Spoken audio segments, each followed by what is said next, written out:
Happy Monday. What is up? Welcome into episode 56 of Happy Medium. I know it's been a couple weeks since I've been with you guys. If you haven't checked out my last two uh, episodes, which happen to be interviews, you should go do that. Really good stuff from both of my recent guests. You should go do that. But glad to be back with you guys. Just me by myself today. I think it's been a minute since I've done one of these just by myself with all the interviews I've been doing. So glad to have back on this beautiful first day of the college basketball season. If you know me, you know I'm a DePaul fan, DePaul grad. I got my shirt on today. I don't know if you can see it. Yeah, there we go. Yeah, DePaul plays Chicago State tonight. First game of the year.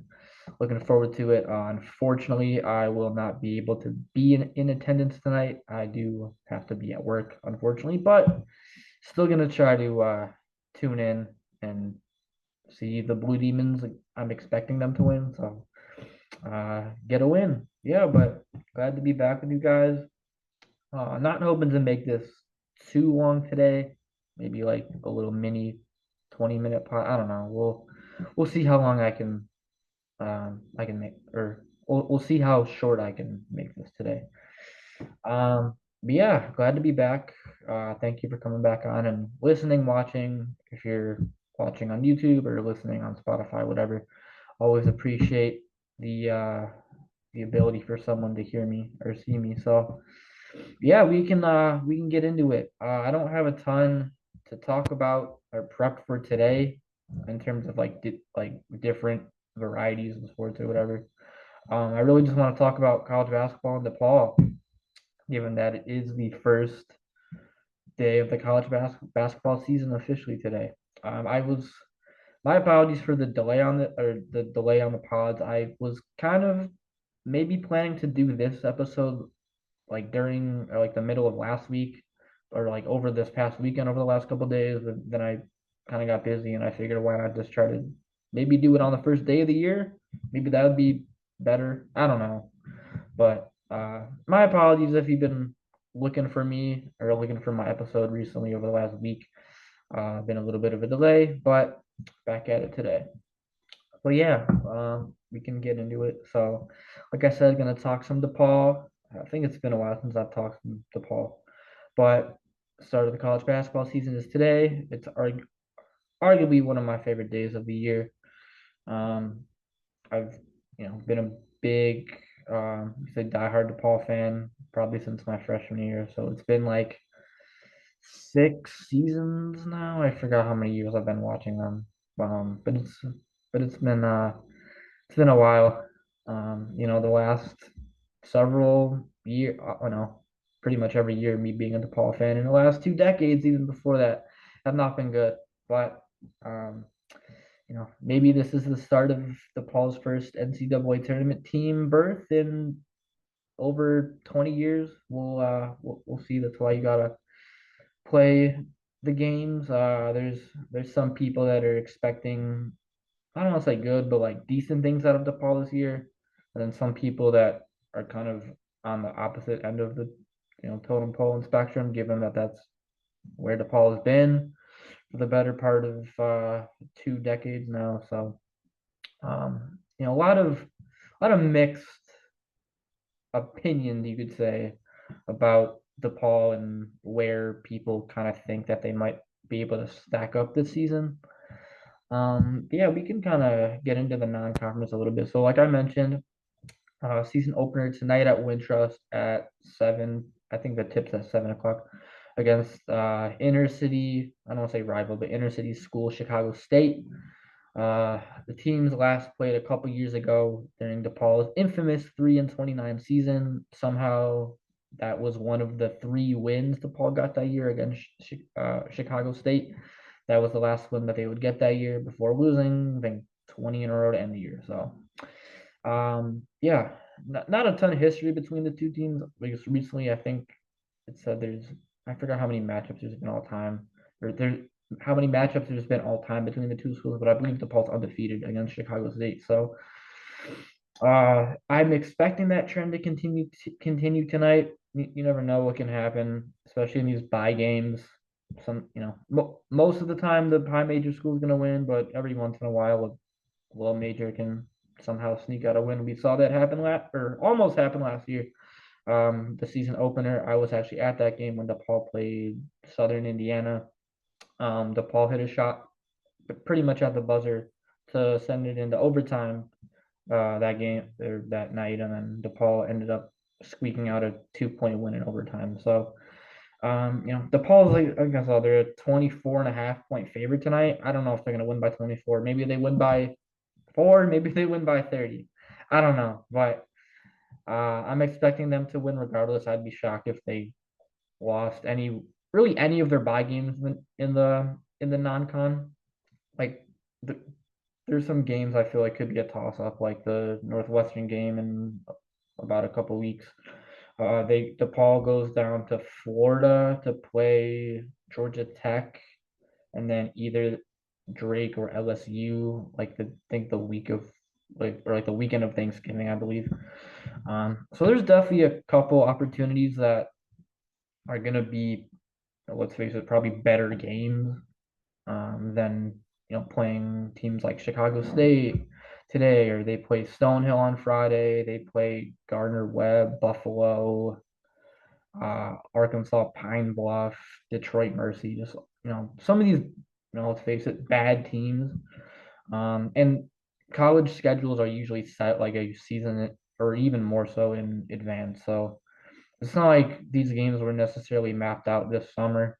Um, but still, hopefully they can, especially where DePaul has been, for the better part of 2 decades. It's always good to try to get some momentum early in the season and get some kind of positive momentum around the team and the fans and get some kind of winning habits and cohesiveness that can be built up early in the year, which hopefully can translate over to Big East play. This I don't know how many of you have. I mean, if you're a DePaul fan, you would know, but if you're not a DePaul fan or a Big East fan in general, I don't know if you've seen how DePaul starts off the Big East schedule this year. The schedule makers were not very kind to DePaul to start off conference play this year. They start off at St. John's and then home against UConn for the first 2 conference games in December, I believe. And if you're unfamiliar with the Big East, St. John's and UConn are by and large likely going to be the top 2 teams in the conference this year when it's all said and done. Um, so yeah, you're gonna if you're DePaul games like tonight, obviously, but just really all the non-conference games are very important to try to get your metrics and get your wins up.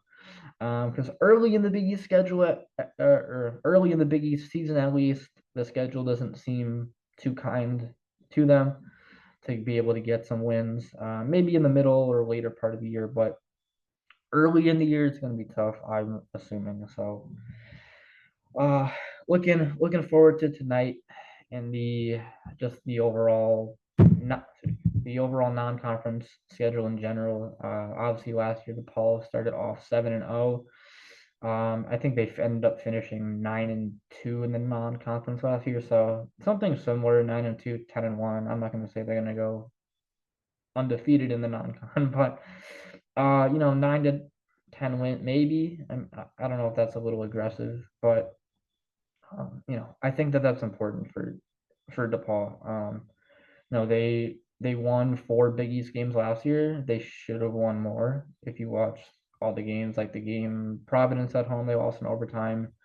Seton Hall on the road, they lost in overtime, blew a pretty big lead there. The Marquette game at home was right there in overtime. Like, DePaul easily could have had like 7 or 8 Big East wins last year. Didn't. Sometimes that's what happens. You kind of get unlucky late in game situations and scenarios, but hopefully they can like I know people that are projecting DePaul to get like 8, 9 Big East wins this year. Like to be frank, I'm not gonna project that. Now would I be ecstatic if that happens?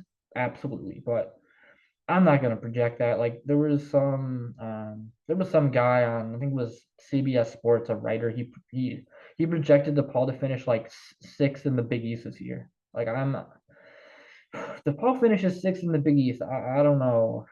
I don't know what I would do with myself if that would happen, especially right now. But maybe in a couple year or two. But right now, I would not. As much as I love my alma mater and the basketball team, there's no way I'm projecting them to finish top six in the Big East after I, I couldn't even tell you the last time they didn't finish like above second to last. Like it's been a while. Like my my optimistic goal for DePaul is just to finish above the bottom two in the Big East this year. Like if they can finish ninth or above, um, I think that'd be a big stepping stone and a big step forward for the program, given that they've finished last and or second to last pretty much every year recently. Last year, like I said, they could have been above 10th if some games kind of bounced their way, but didn't. Sometimes that's what happens. But they need to start getting momentum around the program and momentum around students to be able to come out to Wintrust and try to fill up the building as best they can. I don't know if there's going to be a ton of attendance in general tonight. I mean, it's the first game of the year against a team that people. No offense to Chicago State, but people aren't going to care to watch Chicago State play basketball, especially against DePaul, who has not been good for the better part of 2 decades. So, you know, I'm not. You know, there shouldn't be a ton of like expectations placed on this game or a lot of the bye games, but like I said, it is important for DePaul to win, not just for their metrics, but just for the perception of the program to try to get people excited again about DePaul, whether it's alumni, students, whomever, to try to get people to come out to Wintrust because people like me, people I know that go to games are going to go to games no matter who they're playing. If the team's good, bad, indifferent, we're still going to go and watch.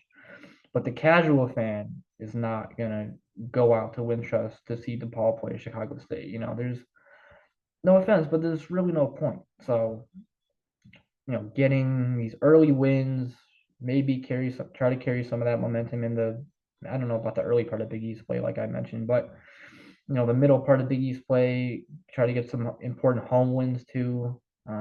Like I know a couple years ago when DePaul beat Xavier at Wintrust when they were ranked eighth. Yeah, the 22-23 year. That was my senior year. Just maybe get a couple wins like that. I'm not saying you necessarily have to beat like top 10 teams, but just get wins in general. Try to kind of inflate the perception of your program the best you can for now, and kind of see where that can take you in like recruiting, whether it's in-state recruiting or transfer portal recruiting or whatnot. So yeah, looking forward to the non-con. Obviously, I'm looking forward to the entire season in general, but Big East play does not start for about what 6 weeks or so. So gonna have to focus on a lot of the non-con opponents to start the year, as it's pretty much been the case every year. But unlike a couple years ago, hopefully DePaul can win pretty much all these games again. I'm not expecting 11-0 in non-conference. If they did, great, but I'm not gonna expect that right now. So 9-2. I don't know if 10-1's a little aggressive, like I said, but maybe 9 conference wins, or excuse me, 9 non-conference wins. I think would be a pretty good ballpark estimate. If they can knock off a team like Northwestern at home in about a week and a half when they play, I feel like that would be a big, kind of big boost to the program in terms of being able to beat a Chicagoland area school, not Chicago school, Evanston, but being able to beat a Big Ten school at your place. I'm sure there's going to be a lot of fans there in that game. So yeah, that's kind of breaking down the non-con schedule a little bit. They're not playing a lot of good teams. Like I was on Ken Palm last night. a couple people and I were doing a little DePaul Twitter space talking about the non-con schedule a little bit. And I think I saw DePaul. I think I remember Chicago. So in KenPom is a database that pretty much like measures the rankings of kind of college basketball teams in general, like where they stack up in terms of team by team. So there are 365 D1 teams, I believe. Chicago State is ranked 362nd. So they are the what fourth to last team in KenPom, if my math is correct. Yeah, and then I know when DePaul plays Arkansas Pine Bluff in beginning of December, I believe. I know Pine Bluff is ranked 364th. I do remember seeing that as well. So not the greatest opponents, like I mentioned, but not just me and other fans, but DePaul will take wins any way that they can get them, whether it's against good teams and mid teams, bad teams. Just try to get all the wins you can get to, inflate your metrics and inflate the perception of your program. I'm not gonna say that they need to inflate their metrics to like make it to the bubble or to the NCAA tournament for the first time in what would be 22 years. Um, but just getting wins in general is important, considering that we've seen a lot of DePaul teams that haven't been able to get wins. So, yeah. So obviously, the sport of college basketball nowadays, you're gonna have a lot of roster churn and turnover. DePaul does have a lot of roster turnover. I believe they have, I want to say 9 new players. I forgot the number off the top of my head. Um, but they have they have four returning scholarship players from last year. Layden Blocker, CJ Gunn, NJ Benson, and Teo Pierre Justin. Teo's more of a bench player, but I'm expecting Layden, Blocker, CJ, and NJ Benson to all start tonight's game against Chicago State. Blocker at the point, Gunn at the wing, probably a three, and then Benson at the five. A little bit of an undersized five at about 6'8", 6'9", but I think he's going to have a really big year. Being able to step into that starting forward center role for the duration of the year, as opposed to he was pretty much coming off the bench in the majority of the non-con last year and early Big East games, but then an injury happened, and then he was able to start and played really well. Missed about a month with an injury to his hand or wrist. I forgot which exact part of the body it was. But then he came back in the Big East tournament against Georgetown, had a really good game off the bench. Has a lot of momentum coming into this year. Same with Blocker too. Had the big kind of breakout game in the Big East tournament against Creighton with 25 points. He was hitting threes that game. He wasn't a particularly strong 3-point shooter in the regular season, but then in the Big East tournament, he kind of caught fire from three. So hopefully he can carry that over. I'm not going to say he's going to shoot 40% this year from three, but if he can become more consistent with the three ball, and also for Blocker getting a chance to be the full-time on-ball point guard this year, I think is really going to help him. Has really good speed with the basketball, really good passer, really good defender. I think he's going to have a ton on his plate, but he's also going to have a ton of opportunity to show what he can do, which is important. And I think he's going to do a lot for DePaul, which is good. And then CJ Gunn, the last kind of major returner, was DePaul's leading scorer last year. I believe averaged about 13 a game. Coming over from Indiana before last year. Really, I feel like he wasn't expected to do a ton last year. He was coming off the bench early in the year, more of like an energy guy, was able to score if needed. But then he was inserted into the starting lineup around, I believe, New Year's Eve. I think it was like a game before New Year's Eve. I believe that day DePaul played a team in non-con, and then he kind of just took off from there. Just became you could say really their most reliable scorer. I wouldn't say he was their best scorer in terms of efficiency and shooting percentages. I think he only shot like 30% from three. I think he's better than that, but he certainly took a lot of shots, so his volume kind of deflated his percentages a little bit, I think. But I think with better talent around him, I think Gunn can have a more efficient year and you know, just be a really solid player. I'm not going to say he's going to be first team All Big East just because he's the leading scorer on DePaul, or he could be, but um, just a solid player. I believe CJ was voted, I believe, third team All Big East in this preseason before media day. So the coaches and just the rest of the conference clearly think pretty highly of him. So his kind of steadiness and consistency, hopefully on the offensive end, is really going to help out DePaul and guys like Blocker and Benson as they return. And then we can get into the transfers a little bit. So I know there's a few main guys that DePaul is going to count on this year. You could say the first one, or at least the major one, is going to be Caleb Banks. Tulane transfer, actually was teammates with CJ Gunn at Indiana for 2 years. Transferred down to Tulane, had a really good year in the AAC down at Tulane. Averaged like 14, 15 points, I think. Blocks, rebounds, steals. He was kind of doing everything for them. At least a pretty good amount of everything. Transferred back up to high major basketball. DePaul clearly wanted him. He was the first transfer that they added in the portal cycle after it opened. And it was like the first week of April or so. So I know they like Banks a lot. I know I was actually talking to someone over the summer, and they, based on what I heard, I think the staff thinks that Banks could be like a second team all type of Big East guy. Like he could have that kind of impact for them. Really versatile four-man, good shooter from the outside, really strong and powerful in the paint. He can kind of do a little bit of everything offensive wise. I, you know, I don't think you want him shooting like a ton of jump shots a game, even though he can make shots from the outside. He's not some like 40% shooter. So really gonna bring a different kind of athleticism and versatility in the lanes to that four spot, especially that DePaul just didn't quite have last year. And then at the shooting guard position, there's a couple guys. They got RJ Smith from Colorado, really good shooter from three.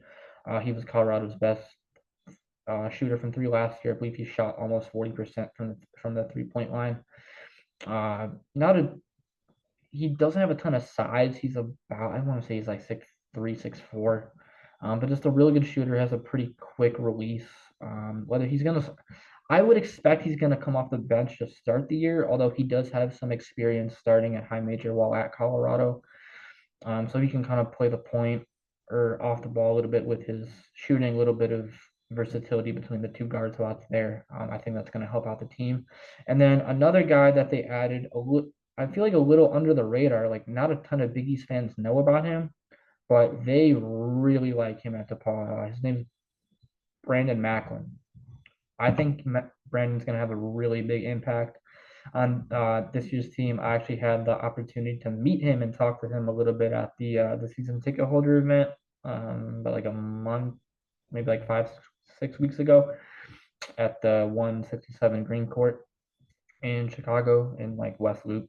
Just really impressive young man. I don't know his age, but I think it's like his fourth or fifth year out of high school, so he's got to probably be around 22 or 23, I'm assuming.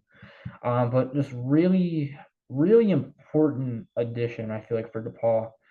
And I feel like just talking to people kind of around the program, I feel like the staff kind of feels like they got a little like trick up their sleeve with him, or like just kind of got this sneaky addition that people like aren't really expecting anything from him, but they love him from from what I've heard and just talking to certain people. Like he is just the just a junkyard dog type of mentality, both offensively and defensively. He's kind of like a like a total Swiss Army knife in terms of what he can do. About 6'4" ish at the guard spot. guard wing. I think they're gonna play him at probably both the two and the three. He can guard probably three, four positions defensively. Really gets after it wise as a big is a big talker on the court. I wouldn't say necessarily trash talk wise, but in terms of being able to communicate with his teammates, get them in the right spots, get them in position, just brings a ton of energy. I feel like that's something that is a little underrated with teams in general, like whether it's baseball or football, basketball, whatever, kind of any sport. I feel like you always need someone that's gonna bring the positivity and bring the energy and kind of have a guy that's gonna be able to boost his teammates' spirits up whenever things aren't going their way. But they just love Brandon Macklin. Like he can do a little bit of everything. He can score, he can rebound, he can defend, he can pass the ball, he can shoot. He can just do a little bit of everything at a good clip, and I feel like that's really important for DePaul. I watched I was at an open practice they had a couple weeks ago, and I don't know if he missed from three that entire practice, maybe a couple, but he's at least that particular day he was shooting the cover off the ball. Like I said, just really loud, really vocal on the court. Plays plays hard, tough as crap. Just does a ton of good winning things.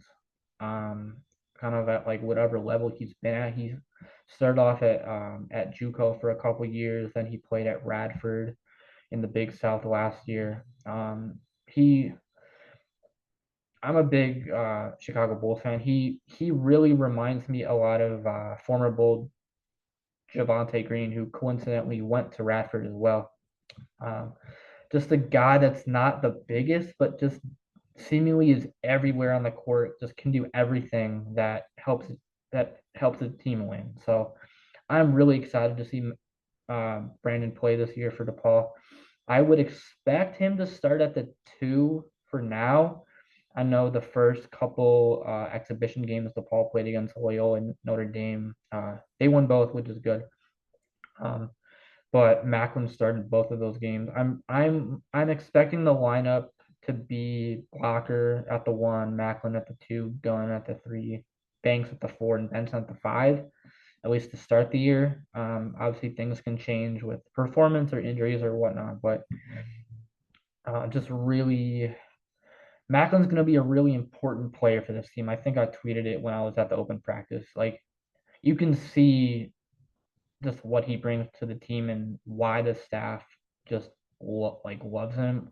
Like if you listen to Coach Holtman's media sessions that he's done the last couple weeks, I think especially the one they did at Wintrust like a week or two ago, he was just raving about Macklin and his leadership, his energy, his attitude.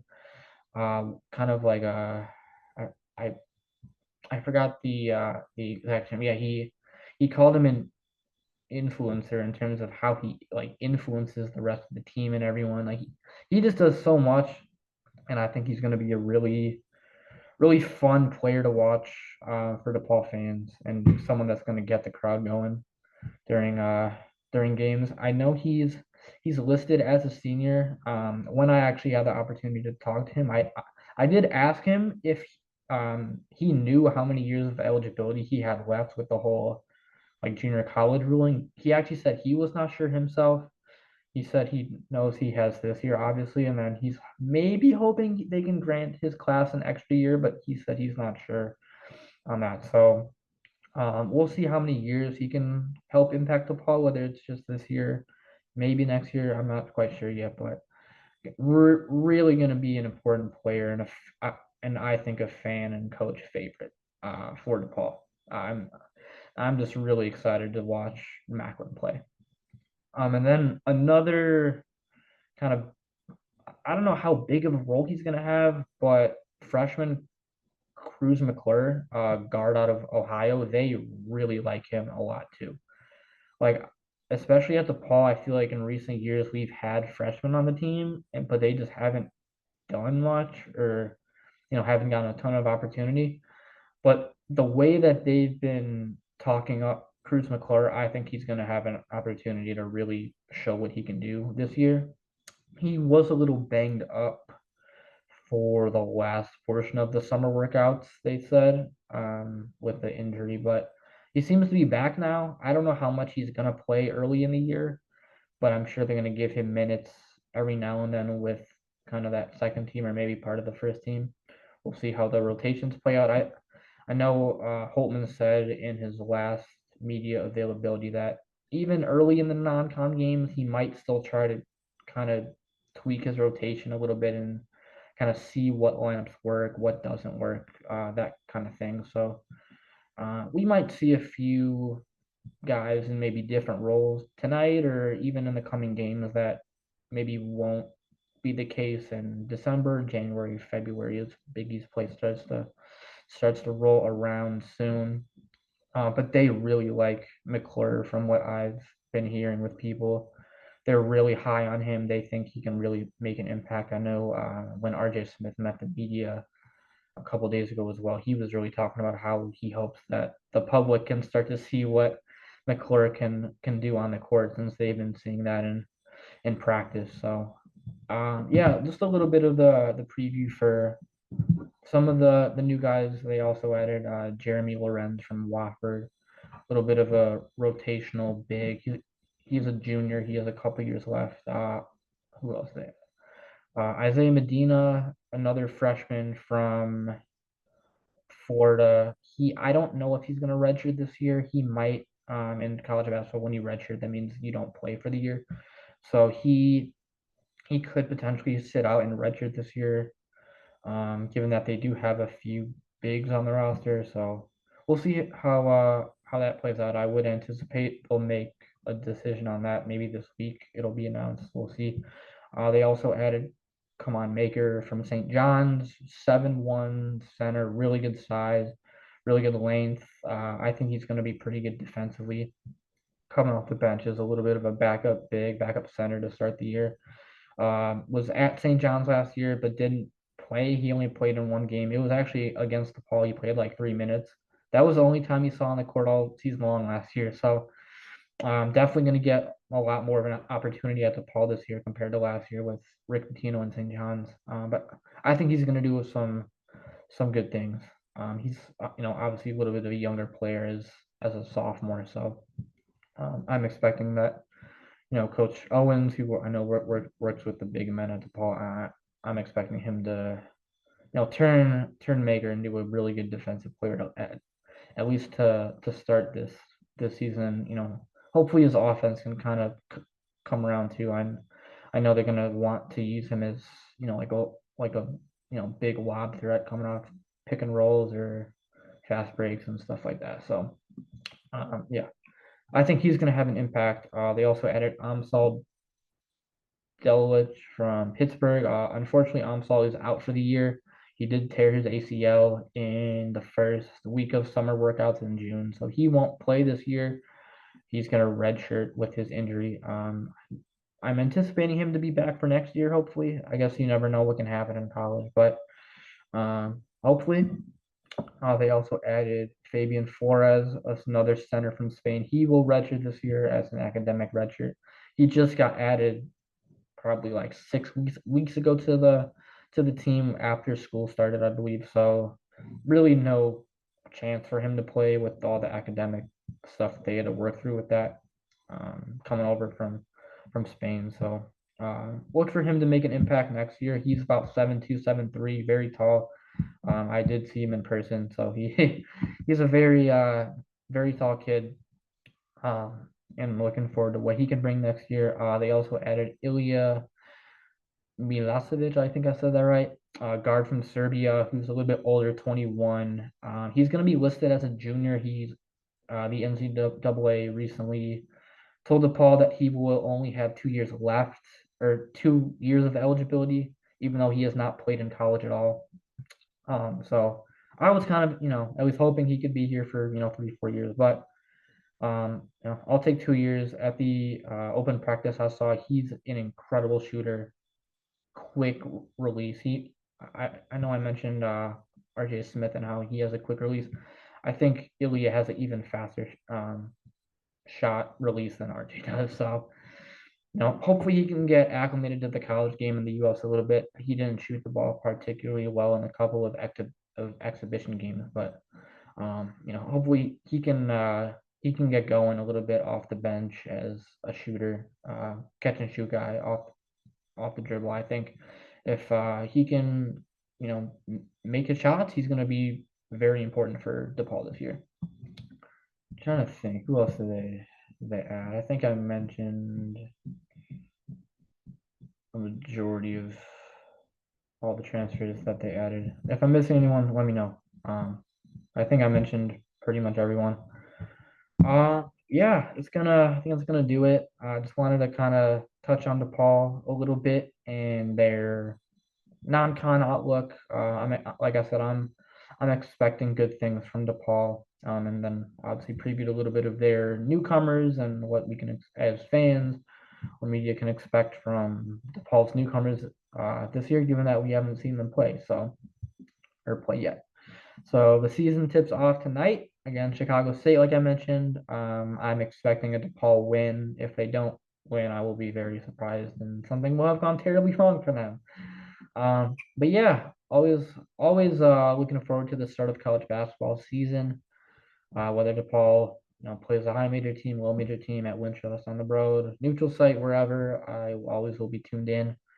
Like I said, I unfortunately will not be able to make it tonight to Wintrust. I will have to be at work, but I will definitely be tuned in, radio or stream the game, whatever I can do to watch it.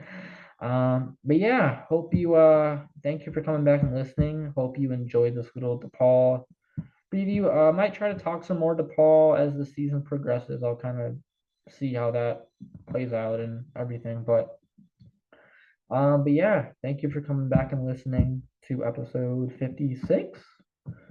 And yeah, what they say? Skomons, that's our little slogan now as fans. Skomons, go Blue Demons, go to Paul. Hopefully they can get a win tonight and that can progress as the not only non-con but Big East season progresses and rolls around.